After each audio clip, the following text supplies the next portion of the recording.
What's up, barbarians? We are back with another video, and this time we're going to look at the great career of Zidane. Yes, we're going to look at the career. We're going to see what's going on. Y'all left multiple comments, so we're going to check it out. But before we get to it, make sure you like, subscribe, and you hit that notification button so y'all can actually keep track of every time I drop a video. I'm dropping them every single day at 11 a.m. Eastern Standard Time. So check in with me. So we're going to get right to it. We ain't even going to waste any type of time. We're going to get right to it. Okay? So we're going to look at the career of Zidane. So, you know what upsets me? How people act like Zidane was this natural talent who had it so easy, you know? They act like he came out of the womb. Hold on. I'm messing up, y'all. Okay, and this video is actually brought to you by Daily Dose of Football. So, you know what upsets me? How people act like Zidane was this natural talent who had it so easy, you know? They act like he came out of the womb wearing a Juventus shirt when really, he was already 25 when he first stepped foot in Italy. That's wow. 8 seasons and 265 matches, but still, if you ask most football fans, they know nothing about it. So that's what we're going to call him. We're going to say he the Jay-Z. We're going to say he the Jay-Z of football because for people who aren't aware of Jay-Z, he came into the game, in the rap game, as they would say, late or old, because he came into the game at 25 years old. Most rappers that came into the game, they always came in as kids, 16, 17, 18, then had some type of fame. That was the thing. And you basically age out by 30 when it comes to hip-hop. So basically starting your professional career at 25 is insane. So this is dope. This is dope. So for him to come in at 25 and then for people to comment and say, hey, this is one of the great guys, I know nothing about him. Lucky, you'll get the same old story about how 1 year before his move to Turin, Kenny Dalglish had asked the owner of Blackburn to sign Zidane, only for him to reply, "Why do you want to sign Zidane when we have Team Sherwood?" And that's exactly where the problem lies. As one newspaper put it, though the world has now decided that he is unanimously great, Zidane was a hard code to decipher at first, as all one-of-a-kind footballers are. Zidane was... So I got a question for y'all. Because they're talking about the scouts went over him. How do you know who is a great player? How do you know good from great? Because for me, looking at it, like you can understand people that are legendary, like looking at Ronaldinho and looking at him, you can see, okay, this dude is legendary because it's something so far off. But when you're looking at people to scout and say, okay, this is who we want on our national team, or this is who we want on our club team, how do you decipher, okay, this is an actual good player? Because I'm looking at videos that's showing up in my algorithm now of people that are from the eye test. You'd be like, oh, this dude's amazing. And they'd be like, yeah, he's not even on the club. Like, what? You're like, yeah, he's not going to get picked up on the club. So how do you know a person is a great or good enough to even make it professional? What sets them apart? Weird. Forget the untrained eye. Even the greatest talent scouts in the world could not see past what they claimed was a lanky, sluggish midfielder with no personality or grit.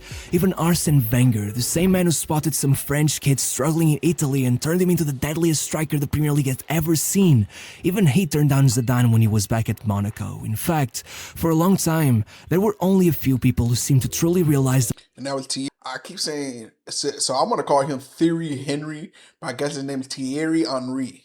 So we're gonna do a video on him next too. Potentially had. You see, after France won the Euro 2000, most players just went about celebrating any way they could, but Zidane, the player of the tournament, the one who had carried them to glory, he drove down to Marseille because before he even went on holiday, he wanted to hug his mom. As a member of the French staff once said, Zidane is the superstar who could be your next-door neighbor. In fact, his quiet, withdrawn, almost timid personality was one of the things that made his talent so difficult to...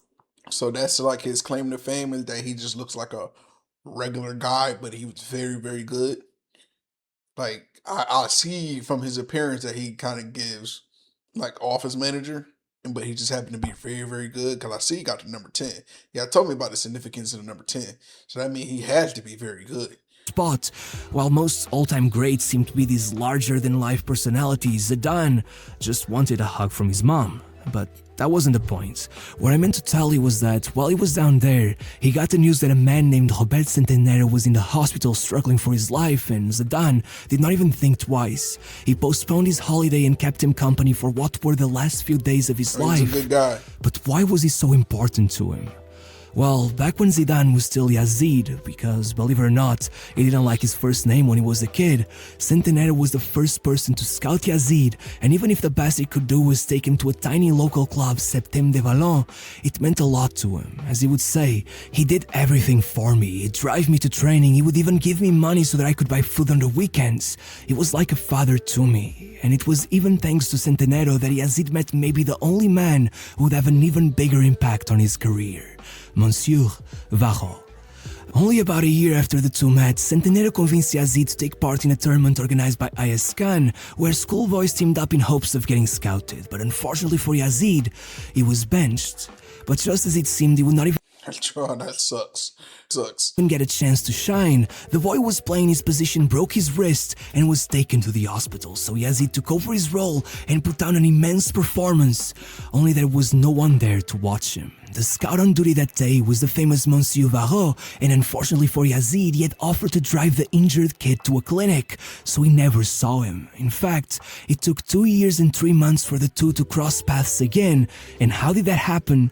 Well, Monsieur Varro was in the region to watch a trial for an interleague tournament, but then the player he was supposed to watch was benched, so he wandered around the premises. So I got another question. Who's the greatest scouter? Like, who has picked the most talent that went and found people on the ends of the earth? Like, how did they even go to scouting? Did they just go to random places and be like, all right, you know, we're gonna look in Brazil and see what they got going on over here. We're gonna go over here in London, and we're gonna go somewhere in Florida, and we're gonna go find somebody over here. Like, how? I mean, now because you got highlight tapes and you got the power of the internet, but before all of that, how did they find people? Or just word of mouth? You send people to go find people in the corners of the earth? Like, how did that work? Until he spotted none other than the father of the boy that he had driven to the hospital years earlier, so the two got to talking while watching the kids play, until one stood out so much to Varro that he asked, "Who is number 13? And the man told him, "That's the kid who replaced my son when you helped us. Don't you remember him? His name is Yazid." By the end of that match, even though Yazid was not even picked by the organizers of the trial, Monsieur Varro was convinced he had spotted the next French great. As he said, he had hands where his feet were supposed to be. Just imagine if they had never crossed paths again. Regardless, not authorized Said he had hands where feet supposed to be. to bring players to the club, Monsieur Varro convinced one of the directors at Cannes to come down to watch the kid, and in Yazid's own words, "I remember that game. I wasn't too good. They played me all the way back in the fence, but I wanted to impress so badly, I risked everything. One time, I tried to pull off a sombrero in my own box, lost the ball, and pretty much gave a goal away. I don't know what they saw in me that day, but in the end, they still wanted me." They saw the grit. I think that's what they saw. In fact, the director who watched him that day, Jean-Claude Eleno, wanted him at his club so bad that when his parents began insisting that they didn't want him living in an academy without proper parental figures around, he invited him to stay in the bedroom of his own son, who had just left for the military, pretty much raising him alongside his two other kids.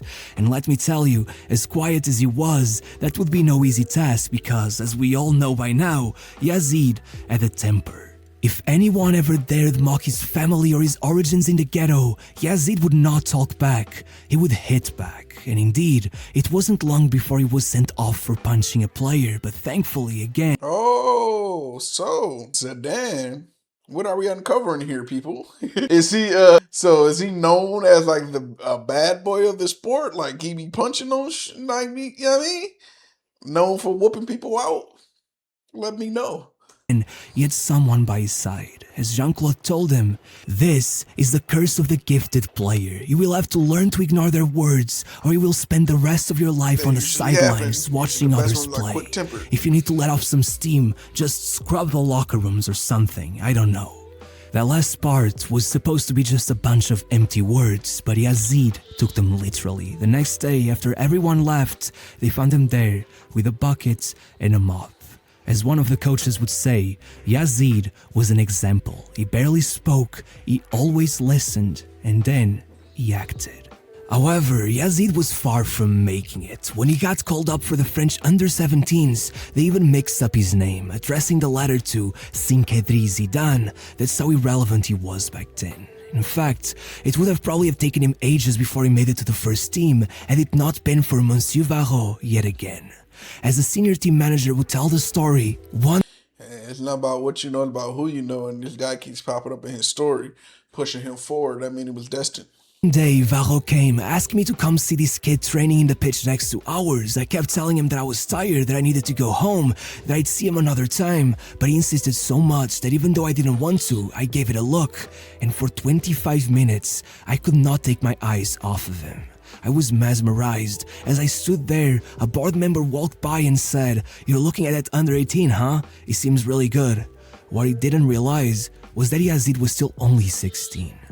From that day onwards, Yazid began training with the first team, and only a few months later, he got his debut. In fact, when he got handed 5,000 euros of prize money for his first appearance, as he said it himself, it was 5 or 6 times more money than I had in my account, so I thought, this time, I'm gonna buy myself something nice. I went to the Levi's store and got a new pair of pants. The rest, I sent to my mom. Regardless, that was the day I realized that I could go pro. And so, even when the board came in his way and pretty much banned the coach from playing him, calling Yazid a dancer, claiming that a team was fighting to stay up could not be putting the club's fate in the hands of some kid, even saying that they weren't spending a fortune on wages just for the more experienced players to stay on the bench, even then, Yazid didn't budge. Every day from then on, he stayed behind in training, practicing his touch against the wall, and after a season without playing a single minute, they finally recognized his dedication, caved in. That's the Kobe. The Kobe. He made himself good. So, for the youngins out there that are looking at this, even if you're not good, keep practicing. You're gonna get better. All you gotta do is outperform the person next to you. It's like getting chased by a dog. All you gotta do is outrun the person next to you. Just keep going, y'all. Keep going. And let him play. And as Ibrahimovic would go on to say, when Zidane stepped onto the pitch, the 10 other guys suddenly got better. It is that simple. It was magic. And that was exactly what happened. That year, Yazid finally became Zidane, and not only did Khan play the greatest league campaign in their history, but he was easily the protagonist. He even went as far as making sure that the only goal he scored, the first of his career, was named the goal of the year. A goal so impressive for a kid his age that the president of the club even gave him a Red Renault Clio as a reward, since after all at that point, Zidane still didn't even have his own car. We can do that. You can do that. You can give out gifts. You can do that type of stuff in there. Hey, that's frowned upon in America. You give a kid like what they used to do with college sports was you give a kid a gift or they be giving them money or apartments and stuff before the whole NIL thing happened. That stuff used to be illegal. They used to fine cars or fine bags of money and stuff. That's dope. I mean, that's a great incentive. And man said his first goal was the goal of the year. That is dope. The end, though it had been 44 years since Khan had last managed to even place in the league's top 10, suddenly they were in 4th place and had qualified for the UEFA Cup. And as you might imagine, this attracted a lot of attention, especially from Marseille, who not only was Zidane's childhood club, but had also just made it to the final of the Champions League. There was only one problem.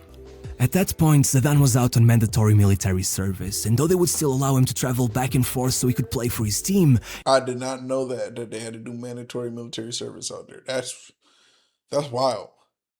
That's like what happened to BTS. They got to go do mandatory military service, and they could be like in the middle of a great career, but they still got to go back and serve. Like they don't waive them or nothing.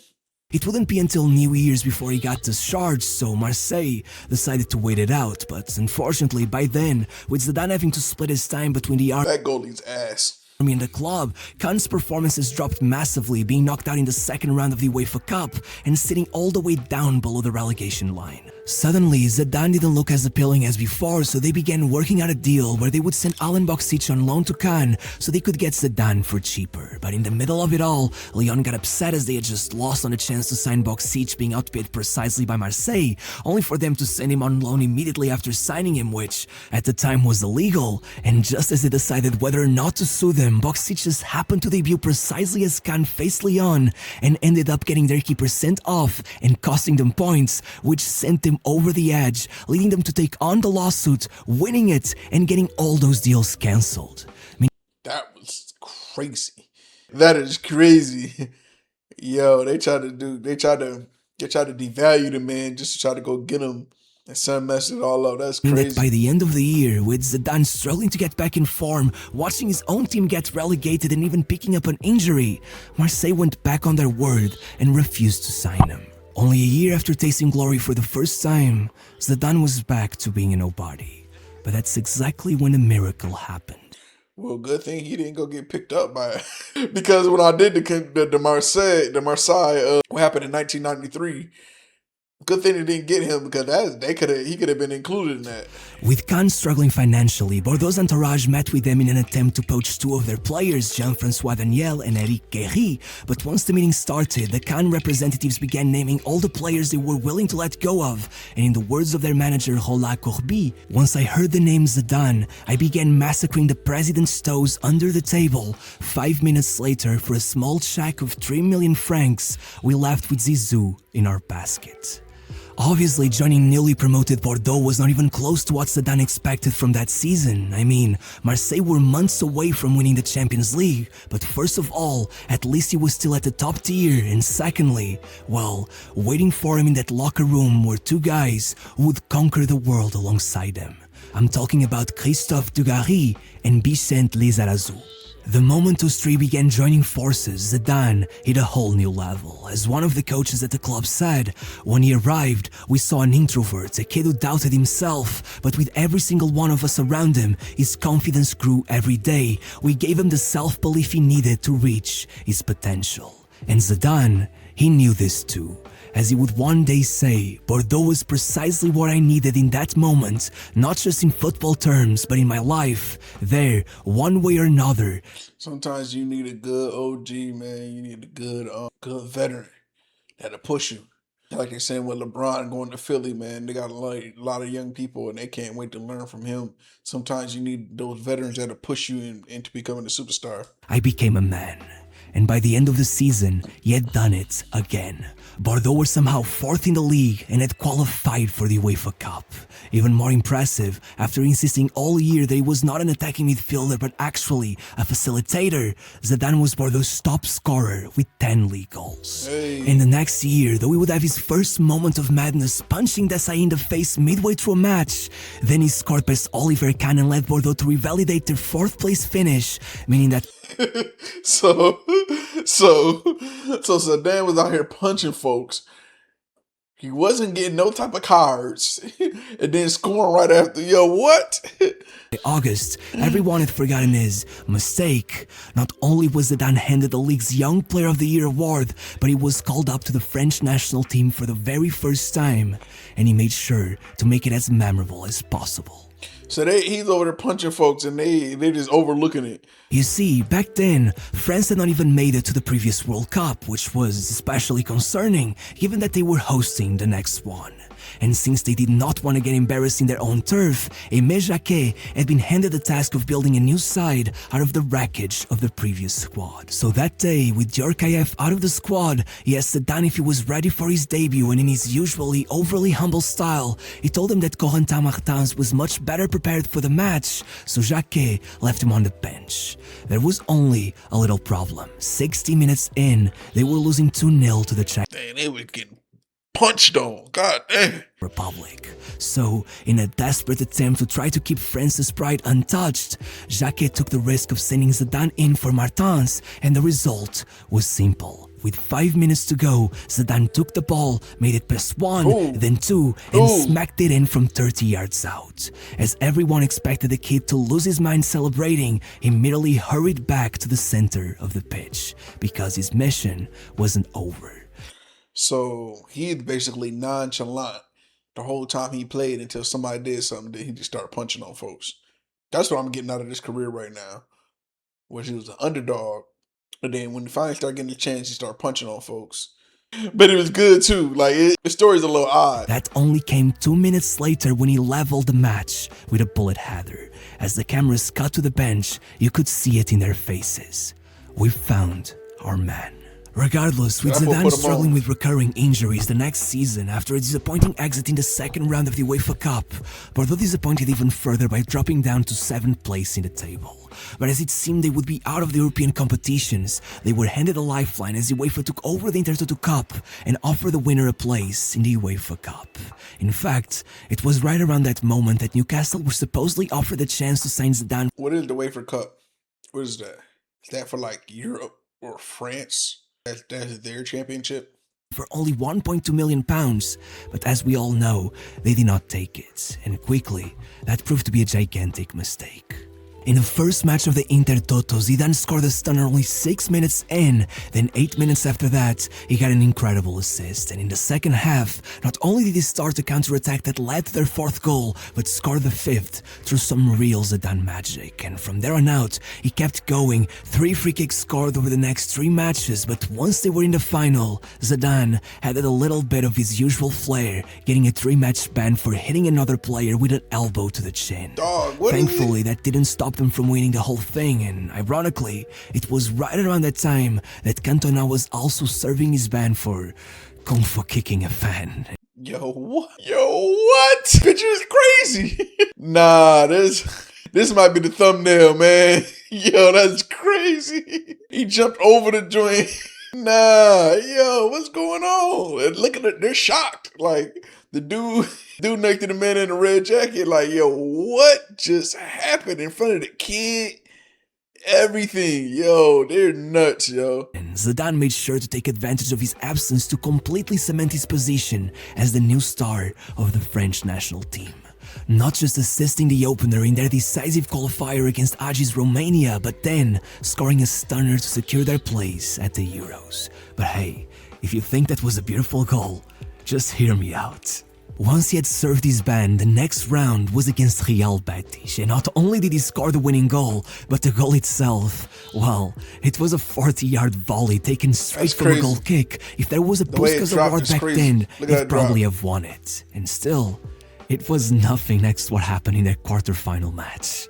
So, look, that year, AC Milan somehow ended up in the UEFA Cup, which was especially impressive because they had been to the final of the Champions League in every single one of the previous 3 seasons, or, if you prefer, they had been in 5 out of the previous 7 finals. They were basically undefeatable. You could argue they were the scariest team since Di Stefano's Real Madrid, and to make...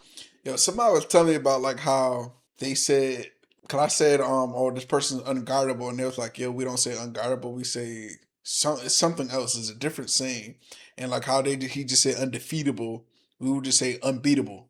So that's like a, you know, that I don't want to say that necessarily causes confusion, like 'cause we can understand nuance in language and what you're trying to say, but that's a nice little thing that may cause confusion to people who just, huh, what? How people say things different is undefeatable, but we would say unbeatable. Make things worse for Bordeaux, they lost the first leg 2-0. As one newspaper wrote, Bordeaux and the UEFA Cup were just a palate cleanser to be dispatched before AC Milan returned to the high table to swill champagne around their gums again. In fact, Di Stefano's Real Madrid 44 years earlier had been the last team to beat them by 3 goals or more in the Champions League. There was no hope that Bordeaux would make a comeback, but then, well, their players noticed that the Italians were far too relaxed during warm-up, so they went in with everything they had, and 14 minutes in, they were in front. Wow. Then, with every passing minute, it became more and more obvious that Zidane was the best player on the pitch, and by the hour mark, with a bit of help from the referee, he assisted Dugarry to tie the match. In the stadium, they called a penalty or relegation. Then glided across the pitch and made the impossible possible. 3-0 for Bordeaux, with the entire world watching, and once Zidane assisted Dugarry yet again in the very next match, pretty much putting them in the final, I'm guessing Lady Luck was done with them, since from there on out, everything went wrong. Both Zidane and Dugarry missed the first leg of the final through suspension, and even once they made it back, firstly Zarazu went out. Why do they keep getting suspended? It's like, man, his anger and everything is just messing up his career. Injured, and then they conceded through a deflection. The final result was a 5-1 defeat on aggregate, but regardless, at 25 years of age, that run had finally been enough to convince the country of how great Zidane was, and so, even after getting involved in a car crash that left him seriously bruised from head to toe, struggling to get back to fitness, Aimé Jacquet did not even think twice. The league's new Player of the Year had to be at the Euros, and even through all of that, Zidane still got them within inches of getting to the final. But no matter what, once the market opened, Newcastle decided against signing him because they thought he was overrated, while, let's say, Sir Alex made the same poor judgment call because he didn't want to upset Cantona by signing another Frenchman. Regardless, Juventus, they believed he was the key to stop Milan's dominance, so they decided to risk it, and once he signed the papers, you know we called first Madame Elino. What? So, was he a part of the whole thing that happened in 1993? Was he a part of that? I don't know. What's happening? I don't like the way they ended that. So, was he a part of that? Well, I guess that's the story of Zidane. I guess so far, I think we might have to do a part 2 on that, because that's crazy.